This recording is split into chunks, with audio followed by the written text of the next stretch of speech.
9 ذیلحج یوم عرفہ، گھر بیٹھ کر آپ میدان عرفہ میں حاضر ہونے کا ثواب حاصل کر سکتے ہیں۔ ذی الحجہ شریف میں 9 تاریخ آتی ہے جسے ہم روز عرفہ کہتے ہیں۔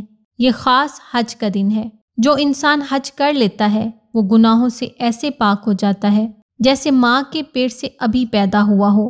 حاجیوں کو تو خاص برکت ملتی ہی ملتی ہے، اور جو لوگ حج پہ نہیں جا سکے، یوم عرفہ میدان عرفہ میں حاضر نہیں ہو سکے، وہ کیسے اس دن کی برکت کو حاصل کریں؟ تو مفاتیح الجنان سے کچھ عمل ایسے لے کر آئے ہیں جس سے آپ اپنے گھر میں بیٹھ کر میدان عرفات کی برکات حاصل کر سکتے ہیں۔ 9 ذی الحج یوم عرفہ وہ دن ہے جس میں اللہ تعالیٰ نے اپنے بندوں کو اپنی اطاعت و عبادت کی طرف بلایا۔ 9 ذی الحجہ شیطان کو دھتکارا گیا، ذلیل و خوار کیا گیا۔ روز عرفہ امام زین العابدین علیہ السلام نے ایک سائل کی آواز سنی جو لوگوں سے خیرات مانگ رہا تھا۔ امام علیہ السلام نے فرمایا، افسوس، تو آج بھی بندوں سے مانگ رہا ہے، حالانکہ آج کا دن وہ دن ہے جب ماؤں کے پیٹ کے بچے بھی مالا مال ہو جاتے ہیں۔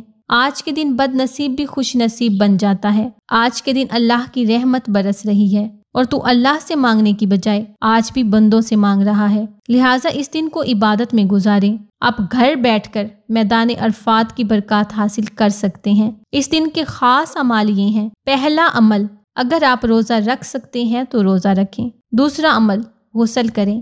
تیسرا عمل، زیارت عاشورہ پڑھیں۔